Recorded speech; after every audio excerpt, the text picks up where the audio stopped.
and welcome to Book Review on Trust TV. On this show, we talk with African and international authors, review books and adaptations while inspiring especially the younger generation into inculcating the habits of book reading. I am Sumaya Abubakar, and today we will be talking about the book, The Girl in the Labyrinth. But let's take a short break, and when we come back, you will get to meet the author of this great book. Stay tuned.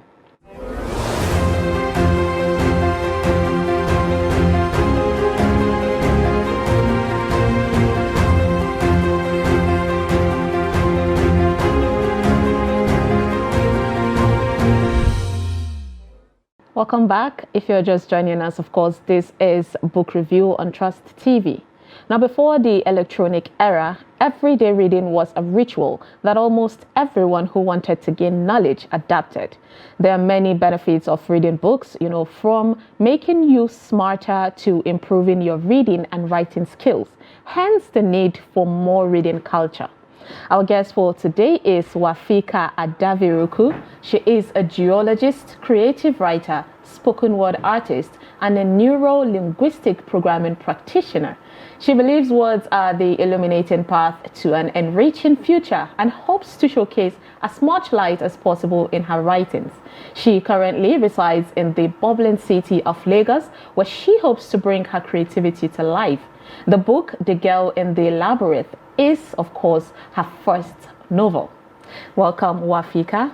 Thank you very much. It's good to have you here. Thanks for having me. I just have to put it out there that I have read The Girl in the Labyrinth, and oh my God, I would try and not spoil the book for any reader that wants to, of course, pick on the book to read. So let's start with how did you start this journey of becoming an author? Because there's a lot of things in your profiling, considering you have something else that you're doing at the moment.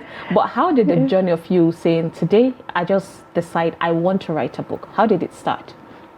Okay, when I was in secondary school, writing was my escape. I went to a boarding school, and I was not really the, will I say, stubborn one. So I was the one that get picked on and all. So I kind of like write on my diary, write the kind of life I want for myself, and at times write how I'll be stubborn to seniors. It was just an escape for me. Instead of saying what I feel, I rather write it, because I was too scared to say what I feel. So I rather write it out. I can remember finishing a book in JS2, and all the seniors in the school were collecting it. I cannot find that book till now. I wrote it with paper and one of my notebook and pen. I wrote a whole story. But subsequently, writing kind of like other things in life came up. I just kind of like slowed down. But recently, when I started reading on Wattpad, when Wattpad started raining and I started reading on Wattpad, that was 2019. I was like, whoa, okay, this writing thing is not really an art student thing. Let me pick it up again. Because then, why I didn't want my writing to be out there, I felt like I was a science student. I didn't understand the English, nitty-gritty and all that. So I was just like, okay, let me pick it up again, because you see some stories and you're like, seriously, and this person have the mind to put their story out there. So I just said, okay, let me start with something that was in vogue then. 2019, the internet was blowing up with cases of rape.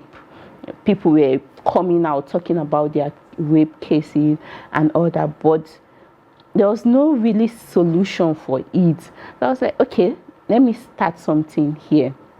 I have other stories that half stories out there, but I was like, okay, this might really propel me to finish this one, because it's something that really needs to be talked about. This is a serious issue. It goes beyond just saying it on the internet and just like, how do people heal from this? Not just what it is and coming out, but how do you heal from it? So that was how I started writing this 2019. Yes. Interesting. Thank you. Okay, so you mentioned that what inspired you to write this particular book was the rape cases that you've heard the rape stories. But I think it perhaps, I'm just trying to think that it might go beyond, you just thinking about the rape cases. What was your deep inspiration? Like, what were you trying to achieve when you wrote this book? Okay, I've seen, not just seen, I've tried to help people with these issues. Like, someone have talked to me about what they went through, and I realized that my only comfort was saying sorry. Was saying it's going to be fine. But that was not supposed to be just it. So I wanted to, in the process of writing the book, find some sort of solution.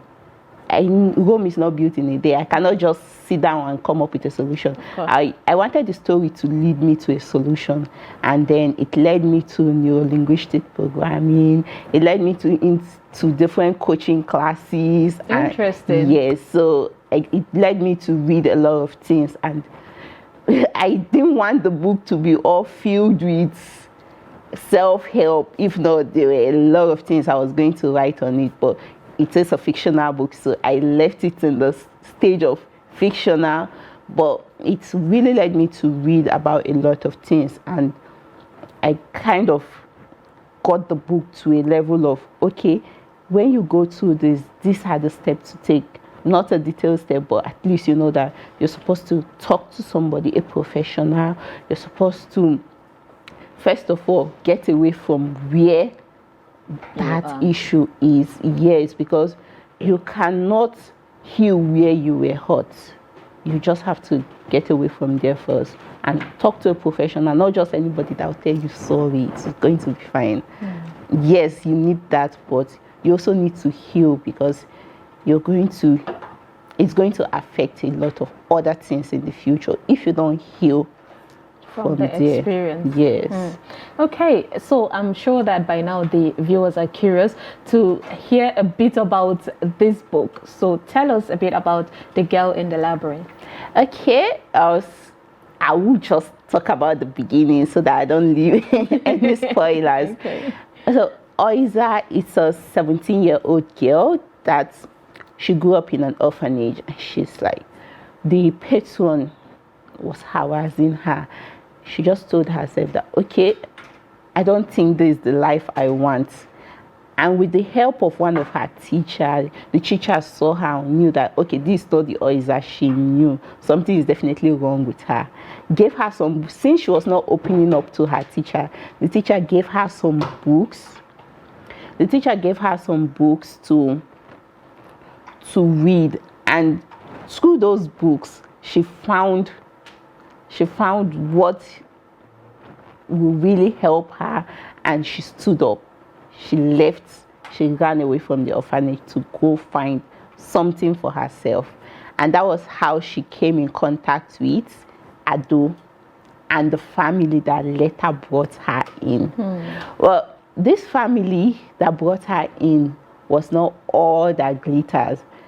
They were also into a lot of illegal activities, and she had to navigate her way through that. It was looking like a case of from frying pan to fire, but she had to navigate her way through that, and that was hence the name, The Girl in the Labyrinth. Yes, like she had to, it's like she's seen a way out, and before you know it, she's hitting another roadblock, she's hitting another wall, and she have to start navigating her way through it.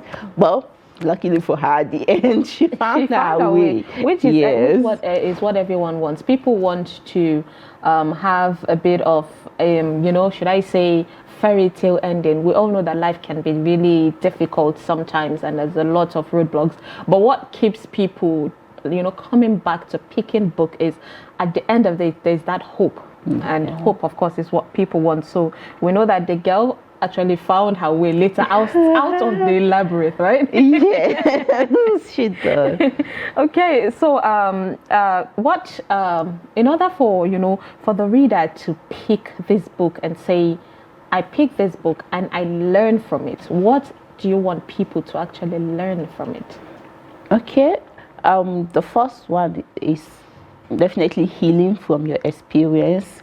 And then in Ado's case, he was a drug addict, and he also healed from that.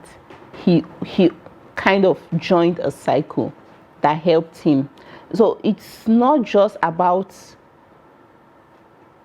healing personally. At times you need a circle of friends. You need a circle of people that are going through the same thing, so that you join them and you walk through it. He was a drug addict and he thought, okay, that was the life. It was getting him high and all that. But at the point where he was close to death and he realized that he understood what he was doing because he was now high. But if it was when he was high, he couldn't have felt that pain, and he couldn't have prayed, he couldn't have seeked a higher help if that he was high. He just knew at that point that, okay, being high wasn't it. Being at your best, being at your sane self is it for him. And same thing goes to Oisa, knowing that what you've gone through is not all that there is. It's not going to define you. Yes, you might be a victim of rape, but that is not going to be your definition in life. Your definition is way above that. Anything, any means you find yourself, there is always a way to get yourself out of it.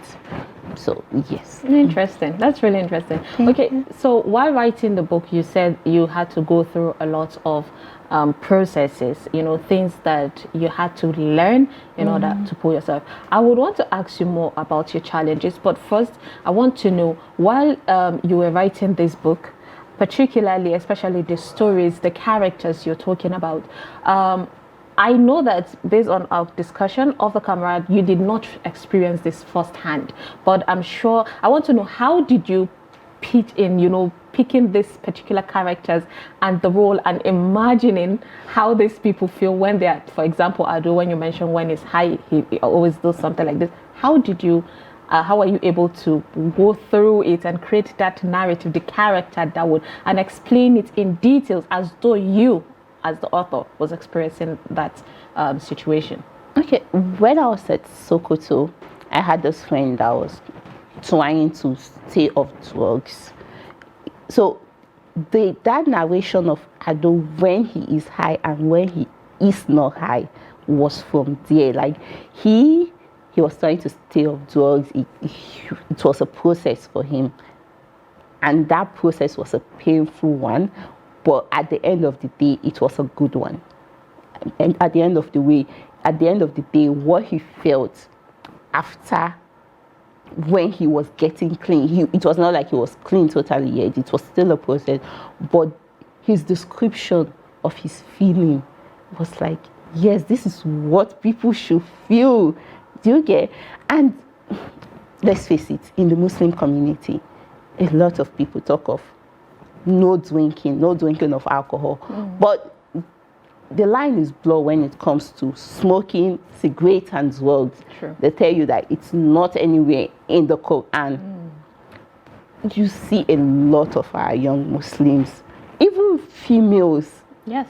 abusing drugs, and they tell you there's no spiritual implication, there's no physical implication, there's no health implication. They tell you it gives them the high. The world is too full of things and they need something to keep them hopeful. But when you think of it from people that have used it and they know that that is not what hope is, you kind of want to tell other people that this is not what hope is. Hope is being alive, knowing what you're doing, feeling all your feelings. That is hope. Yes, you cannot just use drugs to cover up a lot of feelings. Yes.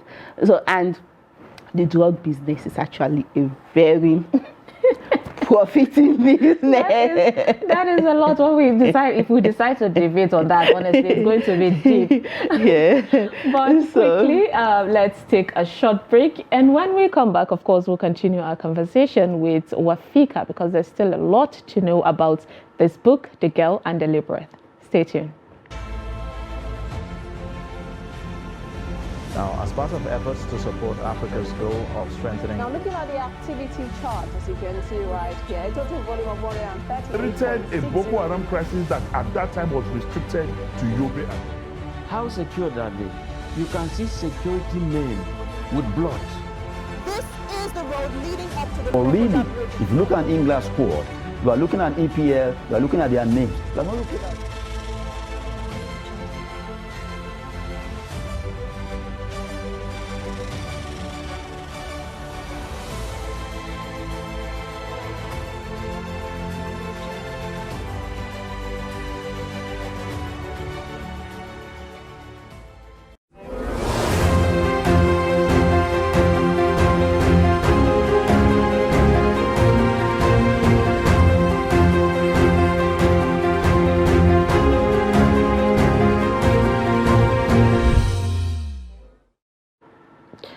Welcome back to Book Review on Trust TV.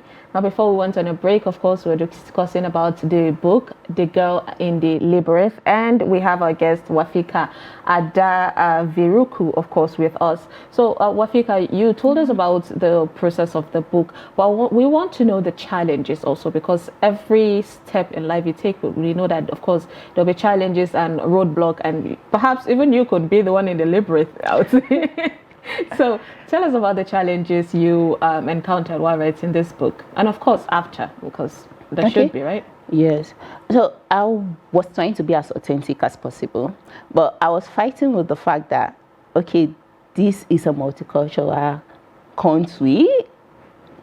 So should I I'm talking of the process now. Should I put some Arabic words? Should I put some Ibra words? Should I use Arabic character? And I'm like, okay, let's do it. This is as original as it gets. This story is close to heart. So I will use characters that I know of. I will use the place I know, Abuja. And of course, during the process, I was writing on Wattpad. One day, someone told me that, okay, my story is somewhere else with different characters and all that. I'm like, what? So I went to the story and I looked at them like, okay, that is the end of me writing on Wattpad. I'm bringing it down. I'm not writing on Wattpad again. So then when it comes to character development, there was a lot of up and down, going forth and back, and just trying to, I wanted teenagers to read the book. So I didn't want to paint the picture of the rape, but I wanted you to feel what she felt. So that was actually hard to kind of picture, because a lot of people just put the gruesome picture of this is how it went, but I didn't want that. So that was one challenge. Then secondly, getting people to talk to me about how they felt. I actually had to talk to people about how they felt. What happened? What would you have done better? Was it did you feel like it was a fault? So getting those informations till we had.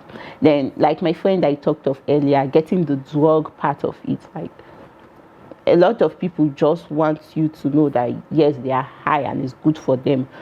But what of those that are vulnerable to tell you that, okay, no, this is not the life I want. I started off thinking it's cool, but at this point, it's not cool. So all of those people, I actually had those conversations with a lot of people. And then the courses, luckily for me, my sister is a therapist, a coach, so she took me on some of those courses. I did neurolinguistic programming with her. I learned some online, Alfin Khan, what's this other man's name? So all of those courses, learning them, actually internalizing them before writing, because I don't want to write something and somebody calls me out on it that, no, this is not how it works. I know that you cannot please everybody. You are not, to me, bread, because it's bread that pleases me. You're not bread, but at least it should be as authentic as possible. And you have to read, you have to study. You don't just sit down and write things out of your head. Even though, yes, I'm a storyteller, I write a lot, but I have to make sure that it have People some can relate. authenticity. Yes, people can relate to it. Then 2020 COVID, you would think that was the best time to write, but that was the worst time for me. When I started 2019, I got 4 or 5 chapters out of the way, but 2020 I was feeling like, what is the point? The whole world was just still. I was like, what's the point? Why write? Why do anything? It was a struggle of what is the point? A lot of people were actually high on some of these things. It was telling me, okay, do this because of them. But then on the other point, what is the point? The world might just end at any time. So why write? A lot of challenges, obviously. You faced it. But 2021, I really started and I finished it 2021. I finished it 2021. Then the challenges after, I don't know how to sell anything.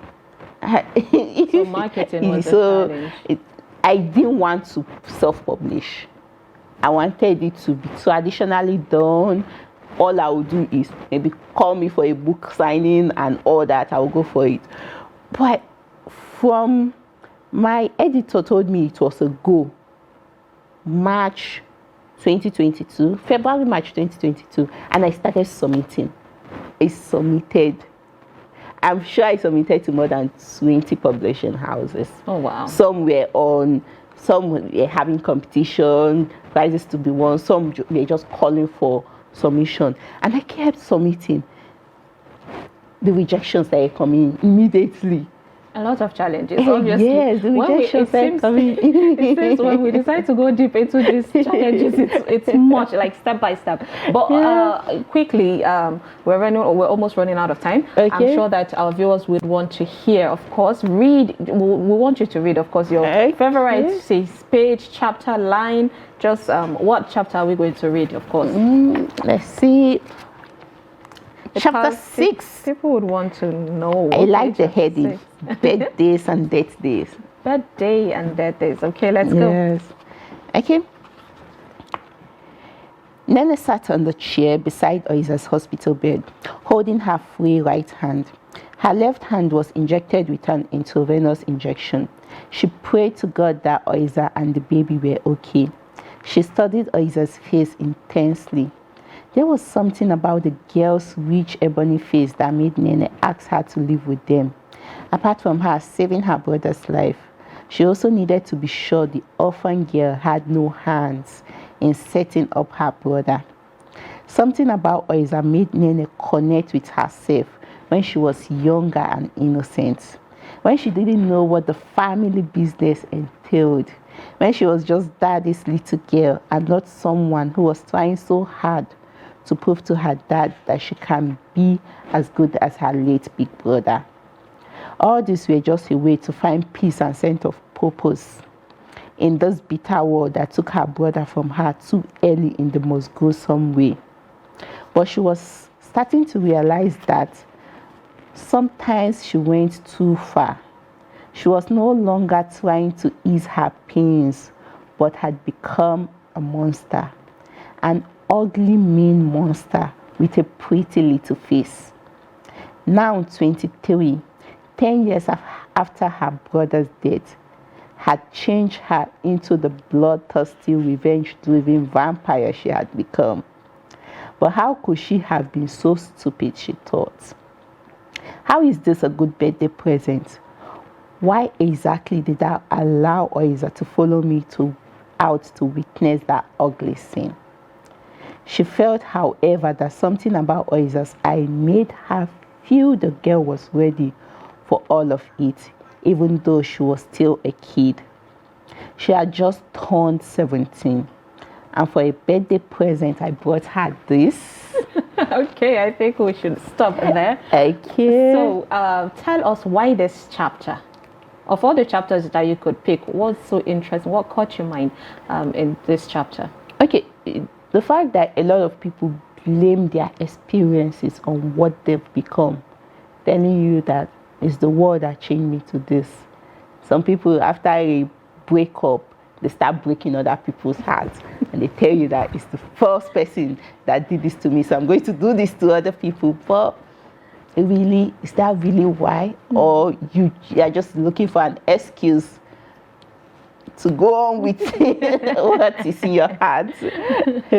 Interesting. Well, I would say thank you. It is really an interesting conversation we have with you here, Wafika. So thank you so much for joining us on Book Review today. Thank you very much. Thanks for having me. Of course. Okay, like Jane Ray said, reading makes immigrants of us all. It takes us away from home, but more important, it finds home for us everywhere. And that is it on today's episode of Book Review on Trust TV. I am Sumaya Abubakar. Thank you so much for watching, and do not forget to always read a book. Until next time, bye-bye.